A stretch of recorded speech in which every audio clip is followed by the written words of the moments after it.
Ihaharap ng mga endorser ng ilang impeachment complaint laban kay Vice President Sara Duterte ang mga bank record ng bise at affidavit ng nagpakilalang dati niyang aide. Kasunod yan ang hamon ng National Unity Party at ng House Justice Committee Chairperson na dapat may bagong ebidensya para umusad ang mga reklamo. Nakatutok si Tina Panganiban Perez. Kahit sinabi na ng Korte Suprema na pwedeng ihain muli ang impeachment complaint laban kay Vice President Sara Duterte kapag tapos na ang one-year ban, kinasahan ng mga ilang nag-endorso sa ilang mga reklamo ang hamon ng National Unity Party at ng House Justice Committee Chairperson na magpresenta ng bagong ebidensya. So this is not a case of whether the allegations are new or old. We're up to the challenge. Pero ipinagtataka nilang may ganito pang pagbagal. Gayong nadesisyonan na ng Kamara noong nakaraang taon na dapat ma-impeach ang bise. We went through this process before at alam naman natin na na-impeach na siya ng House of Representatives. Walang problema both sa issue ng sufficiency in form and substance. Grabe, hirap na hirap akong panoorin yun. Ha? Nakatagilid ako para mapanood yun. Para nakaganon ako. Person na magpresenta ng bagong ebidensya. So this is not a case of whether the allegations are new or old. We're up to the challenge. Pero ipinagtataka nilang may ganito pang pagbagal.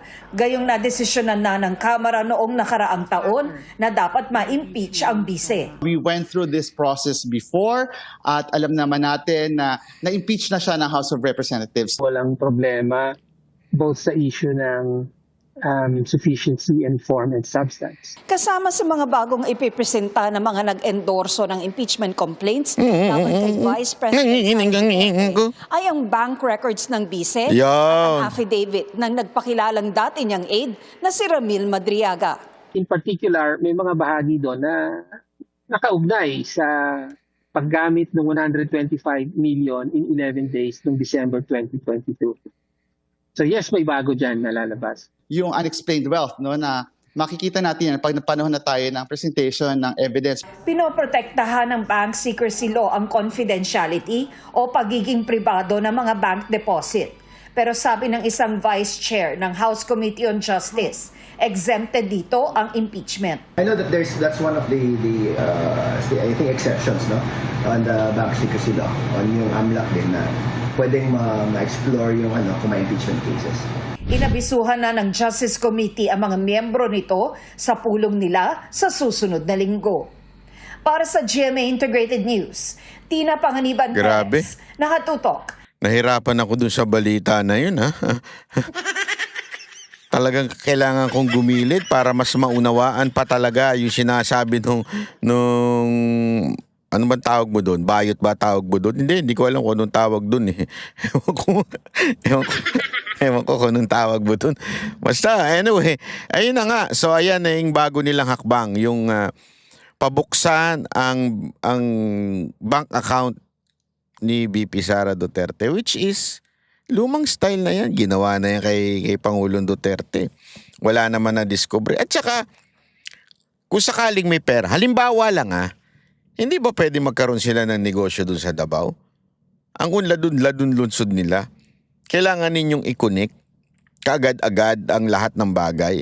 Hindi, ako again hindi ko sinasabing may pera ang mga pero hindi naman siguro sila mahirap.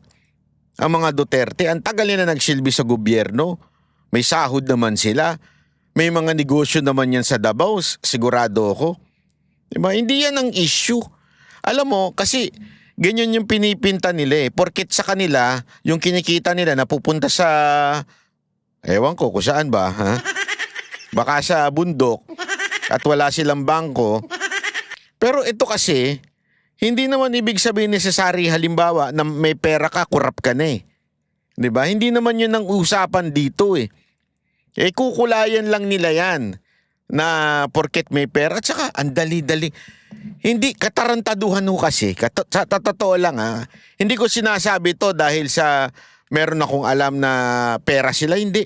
Katarantaduhan, ang dali-daling magtago ng pera. At totoo lang.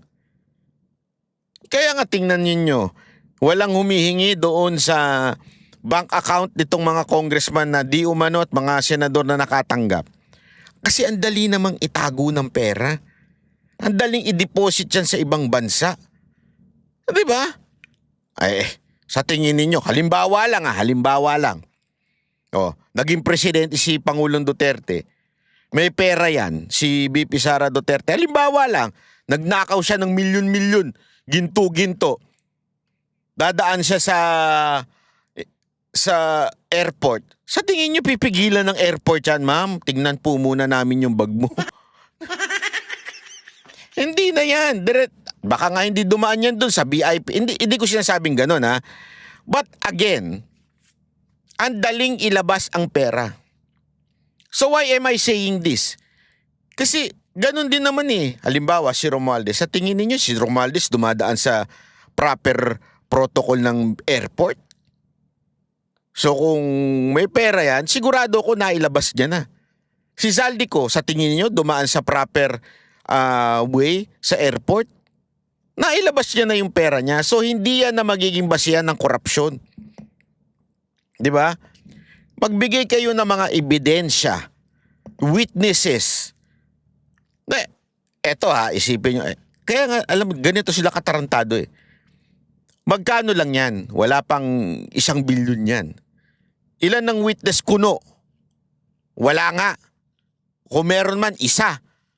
Eto, 18 plus may second batch pa na sinasabi sila na merong diniliber na pera sa mga congressman at sa mga senador at sa iba pang mga public official. Bakit ayaw ninyong yun ang halongkatin? Ayun ang i-focus ninyo? Hindi ako sa Makabayan Black. Putang ina ninyo. Bakit hindi yun ang i-focus ninyo yung mga kasamahan ninyo? Na bilyon di umano ang nakaw. Dahil nga sa sinabi nitong 18 witnesses and there are testimonial evidence. Therefore, lehitimo yung kanilang ebidensya. Bakit hindi silang focus ninyo? Alam niyo kung bakit? Wala silang mapapala. Wala silang pakinabang. Dito kay VP Sara Duterte, pag napa-impeach sila, may pakinabang sila. Dahil alam nila, nagsalita pa si VP Sara Duterte doon sa interview namin, di ba? That she will make sure mawawala na sa Pilipinas itong mga komunista na to. Makukulong na sila. Sabi nga niya gusto nyo ng ebidensya? Puno kami ng dokumento sa Davao City na involve itong mga putang inang makakaliwa na ito sa pagiging teroristang NPA. Si VP Sara nagsabi niyan. Kaya nga nung tinanong ko, ma'am, yan, isa po din pa yan sa iyong plataforma sa pag ikaw ay naging presidente? Oo, buburahin niya itong mga ito. Kaya kung gusto ninyo mawala nito mga NPA nito, iboto natin si VP Sara Duterte.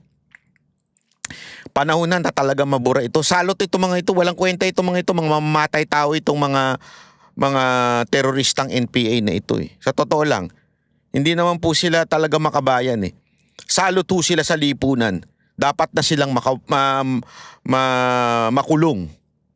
Yung totoo Hindi ako nag-aano At kung sino man yung sumusuporta, remember, they're considered as terrorist. Hindi ko tama yun. Alam niyo ba ibig sabihin ng terorista? Galit na galit tayo dun sa nagpasabog dun sa 911. Terorista yun. Meron tayo sariling bersyon. Eto mga to. Kaya dapat talagang eto mga to makulong. Diba? Yun ang totoo eh. And we need VP Sara na manalo dito para talaga ito mga to mawala na ito. Kasi sasabihin nila, kasi ang reason, ito just to be ang reasoning nila, we are CPP, NPA, NDF, but we do not hold arms. We are not the armed group. The armed group is the NPA.